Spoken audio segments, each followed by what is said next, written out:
दारावाण भरसा कंदरा थाने की हद पीर बार शाह में सैयद अली डिनो शाह वल्द सैयद पंजल शाह सैयद राशिद शाह सैयद इमाम डिनो शाह सैयद गुलाम नबी शाह सैयद लाल शाह बेन जे 51 घरन के अचानक बाहि विकोड़े वही। टोड़ियन कुकन बाहि जे शोला ॾिसी गोठड़ा पहुची विया, पर हिन वक्त ताईं घरन में अंदर पयल कीमती सामान हंद कपड़ा खटू रोक रकम सोन अनाज के बाहि साड़े रख करे छॾियो। इन मौके ते मुतासिर खुलियल आसमान हेठि वेठल आहिनि। चूंडल नुमाइंदनि हद जे ऑफिसरनि एनजीओ ऐं ॿियनि वसवारनि खे माली सहायता जी अपील कई आहे। ओडा फायर ब्रिगेड रोड़ी ऐं खेरपुर के फोन ते इतला कयो वियो, पर इहे भी देर सां पहुचण सबब घरनि जो कीमती सामान बचाए न सघियूं। साईं असांजो काफ़ी नुक़सान थी वियो आहे।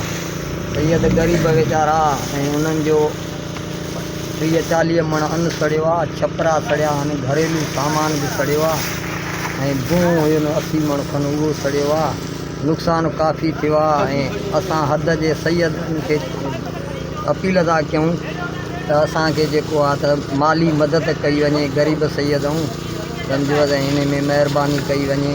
अमलदारनि खे ऐं हिननि खे निमाईंदा आहिनि चूंडियल, बराए महिरबानी करे असांजी माली मदद कंदा ऐं नुक़सान जी ऐं ग़रीबनि हिननि जी मदद कंदा।